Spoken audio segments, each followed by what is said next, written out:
through games. And we're actually doing one hell of a job at this. So right now we have 6 games in the App Store and Google Play. We have millions of downloads. And 80% of our users are totally new to Bitcoin. That means that these people are coming, they're playing our games, finding them organically, and they're winning tiny amounts of Bitcoin for the first time. And this is really that gateway drug that allows them to fall down the rabbit hole. And we're doing such a good job that 3% of the recent growth of the Lightning Network is coming from Thunder. Yes, thank you. And this is actually larger than the network activity from Nostr combined. So what's next? So we do 2 things at Thunder. We build for our users, and we build a good damn business. So in doing that, we talk to our users. And we also think about, okay, what can we do with Bitcoin? We don't want to build with Bitcoin just for the sake of building something with Bitcoin. We want to use Bitcoin to solve real world problems, to solve business problems, and to fill gaps in the market. So that's what we've done. And recently, a year ago, we asked our users, what more can we do? What more are you looking for? And they responded very strongly that they wanted additional social and competitive features. This makes a lot of sense, given that we're spending more and more of our time online and most of our interactions are happening virtually. So in order to do that, we, over the past 8 months, have launched a few features to kind of give the users what they want. First, with leagues. So this is a lovely competitive play, very similar to Duolingo leagues. And then we launched avatars. This really can scratch the itch for a more personalized social layer to the games. And then we most recently launched duels, which is player versus player competitive play, really giving individuals the ability to compete head to head. So we've really done our best, but our players want more. And when they say they want more, what we've dug into and found is that our players want something that's more aligned with what is termed paid competitive gaming, or sorry, I don't know if there's any questions. I'm seeing a lot of people in my eyes. But anyways, this is paid competitive gaming. And this is a very much a growing trend in the gaming space. So it's estimated to be a $16 billion industry next year alone. And we want to give the users what they want. So this type of gameplay is basically where users come and they play a game. Oftentimes they put some type of real world money on the line, and then they play, they win, and they more often than not win some type of real life currency or sometimes other types of rewards. So great. This is something, as you can see, if you've played like Solitaire Cash, which starts to play our games, you've seen that disgusting ad. Bubble Arena is another one. They're not like awesome. Anyways, it is a growing industry. But then we wanted to kind of take a step back and be like, okay, this kind of sucks. So what else can we do? And that really brings us to a much larger market, which is online gambling, which most of you are familiar with.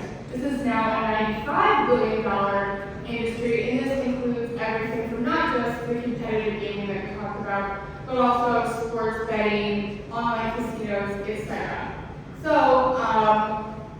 this is something that we've begun to look into. However, this just fucking sucks. I'm sorry, there's no better way to say it. And why does it suck? There's so much friction associated with the fiat rails in which these games operate. And why does it suck so bad? There's plenty of reasons. For just a few, there are cost-prohibitive entry fees. Most users globally cannot actually afford to participate in this type of gameplay because they're in developing nations or emerging markets, and putting $5 to $20 on the line just to get started is incredibly untenable. There are cash out thresholds. Someone in my family plays a competitive solitaire game every night for hours, and she's never once in the past year been able to reach enough rewards to cash out. There's slow withdrawals, we'll get into that, and then the KYC onboarding process is horrendous. You practically have to sacrifice your newborn and sell your soul to the devil just to get an account open. It's insane. Then on the other side of the coin, we have games developers and game studios. They really love competitive gaming because it's a new way to monetize mobile games, especially in this type of environment where there's uncertain policy updates in the App Store and just a lot of kind of craziness happening in development platforms such as Unity. So what do we do about this? And I just want to go over a few more recent examples of why this entire genre sucks, is because one is risk.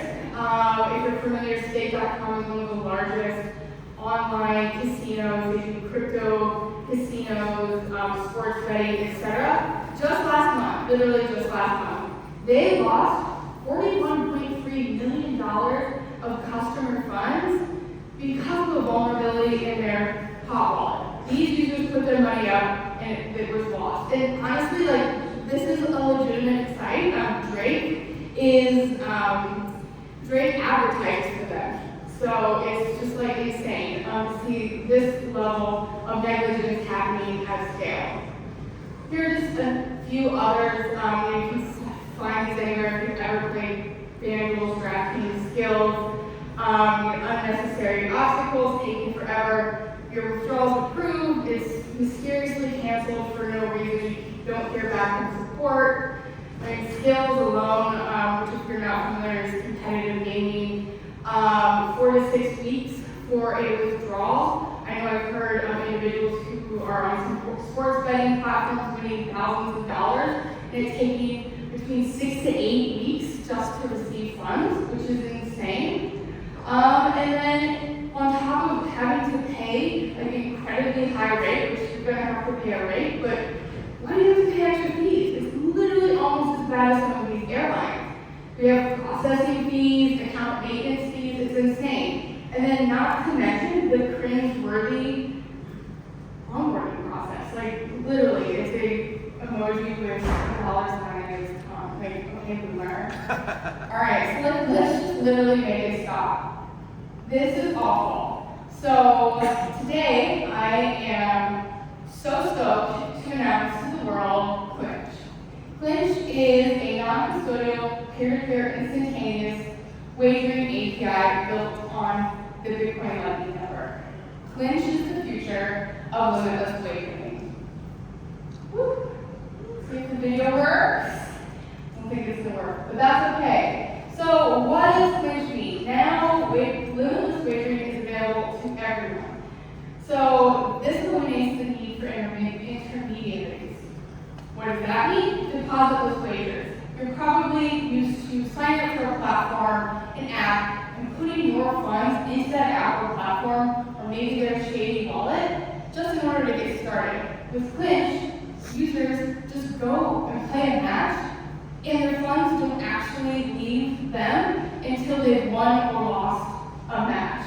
There are no minimum or maximum wagers. That's very common. With Clinch, you can wager as little as 1 Satoshi. So again, 1 Satoshi, almost anyone in the world can participate in this type of gameplay. Max wagers, I would love for anyone, the big whales in the audience, to start placing some $100,000 million wagers. We're willing to try it out, although Jack here might kill me. No cost prohibitive entry fees, and my favorite is that this is borderless. Again, the majority of our users could never participate in this type of competitive gameplay because of borders. Similarly, games developers like ourselves could never have a global reach with this product because of the border restrictions of the traditional fiat rails. So how does it work? It's really centered on this concept of a double escrow contract. Each one is called a Clinch contract.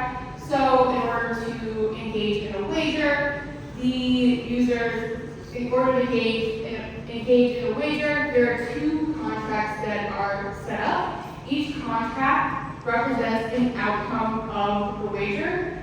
So in this case, we have Alice, the same as Alice and Bob. These contracts are routed through the Clinch node, and when the wager is about to happen, funds are paid to an invoice.